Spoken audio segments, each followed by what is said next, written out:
Emu పక్షి గోరు నుంచి ఈక వరకు బంగారం అన్నారు. పెంచితే వెనుదిరిగి చూడక్కర్లేదన్నారు. నాబార్డు సదస్సులు బ్యాంకు రుణాలతో ప్రోత్సహించారు. పెంపకం చేపట్టిన రైతులు చివరికి దారుణంగా నష్టపోయారు. ఒళ్లంతా బంగారం పోయి ఇల్లంతా గుల్లైంది. స్థిర చరాస్తులు అమ్మినా అప్పులు తీరక వందలాది మంది రైతులు వీధిన పడ్డారు. ఇక ఆత్మహత్యలే శరణ్యమనుకుంటున్న తరుణంలో రాష్ట్ర ప్రభుత్వం ఈము రైతుల గోడు ఆలకించింది. సగం రుణం భరించడంతో పాటు వడ్డీ మాఫీ చేస్తామని ప్రకటించడంతో రైతుల్లో ప్రాణాలు లేచొచ్చాయి. ఈము పక్షుల పెంపకం సంచలనాన్నే సృష్టించింది. 1999 నుంచి 2007 వరకు పెంపకం ప్రారంభించిన రైతులకి కాసులు కురిపించింది. అయితే 2010కొచ్చేసరికి పరిస్థితి పూర్తిగా మారిపోయింది.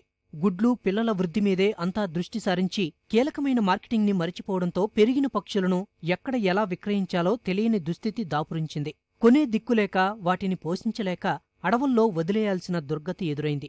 ఇదే సమయంలో అప్పుల భారం పెరిగి బ్యాంకుల నుంచి రుణ వసూళ్ల ఒత్తిళ్లు ఉధృతమై పోషకులు గొక్క తిప్పుకోలేకపోయారు. ఉపశమనం కల్పించండి మహాప్రభు అంటూ 3.5 ముఖ్యమంత్రులు ప్రధానమంత్రిని కలిసి తమ గోడు వెళ్లబోసుకున్నారు. ధర్నాలు, రాస్తారోకోలు ద్వారా నిరసన తెలిపారు. అయినా ఫలితం లేక ఆశలు వదులుకున్న వేళ రాష్ట్ర ప్రభుత్వం ఈము రైతాంగానికి ఊరట కలిగించింది.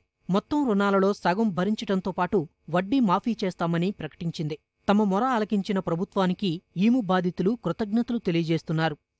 10 సంవత్సరాల క్రితం కేంద్ర ప్రభుత్వం ఈము పక్షుల పెంపకాన్ని ప్రోత్సహించి పెద్ద పబ్లిసిటీ చేస్తే చిన్న సన్నకారు రైతులందరూ యాక్టివ్ అయిపోయి దాని మీద లాభాలు వస్తాయని అటు వెళ్ళారు. కానీ దానికి ఎటువంటి మార్కెటింగ్ లేదు, ప్రాసెసింగ్ యూనిట్లు లేవు. ప్రభుత్వం ఊరికే లోన్లు అనౌన్స్ చేసింది కేంద్ర ప్రభుత్వం. చేసేటప్పటికి మేము అందరూ కూడా ఆకర్షితులైపోయి దాని వెనకాల పడేటప్పటికి మొత్తం పూర్తిగా నష్టపోయి లాసులోకి వెళ్ళిపోయారు అందరూని. మరి చంద్రబాబు నాయుడు గారిని, కేంద్ర ప్రభుత్వాన్ని అందరిని కూడా అందరి చుట్టూరు తిరగడం జరిగింది. పూర్తిగా నష్టపోయారని ఎంక్వైరీ చేసుకుని వీళ్ళకి న్యాయం చేయాలనే ఉద్దేశంతో రాష్ట్ర అందరు అధికారులు కూడా మాకు సహకరించి అసల్లోనేమో 50% స్టేట్ గవర్నమెంట్ భరించేటట్టు, 25% బ్యాంకర్స్ భరించేటట్టు, అలాగే అదే విధంగా పూర్తిగా వడ్డీ మాఫీ చేసేటట్టుగా మన లాస్ట్ మంత్ లో ఎస్ఎల్బిసి మీటింగ్ లో నిర్ణయం తీసుకోవడం జరిగింది. మేము కొంతవరకు ఉపశమనం చెందాం. సర్కారు ప్రకటనతో పోయే ప్రాణాలు నిలిచాయని రైతులంటున్నారు. ఆలస్యంగానైనా తమ కష్టాలను అర్థం చేసుకుని ఉపశమనం కల్పించినందుకు సీఎం నుంచి మంత్రుల వరకు అందరికీ రుణపడి ఉంటామని చెబుతున్నారు.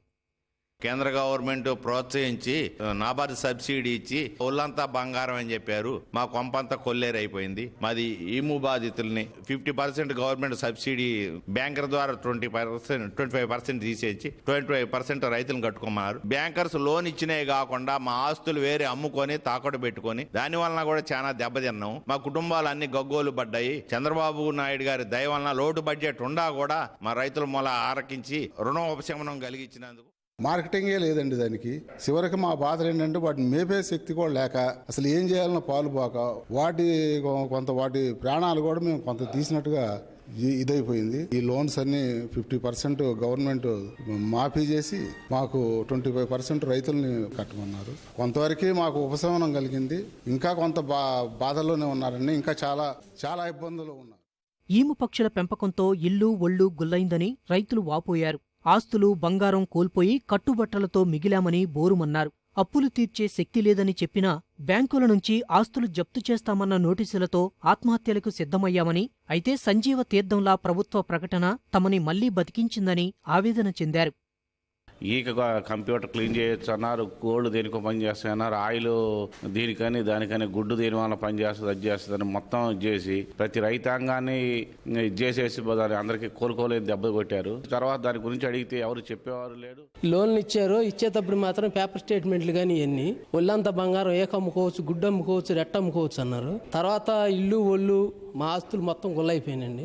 మేము వాళ్ళ పిల్లల్ని రోడ్డు మీద పడే స్టేజ్లో ఉన్నాం. కాకపోతే చివరి కొన ఊపిరిలో చంద్రబాబు నాయుడు గారు ఈ సాయం చేశారు కాబట్టి ఈ మాత్రమే ఉండగలిగాం. ఇచ్చిన సబ్సిడీ మొత్తంలో వడ్డీ తీసేశారు. అసల్లో 50% గవర్నమెంట్, 25% ఏమో బ్యాంకర్స్, 25% ఏమో కట్టమన్నారు. ఆ 25% కూడా కట్టే పరిస్థితి లేదు.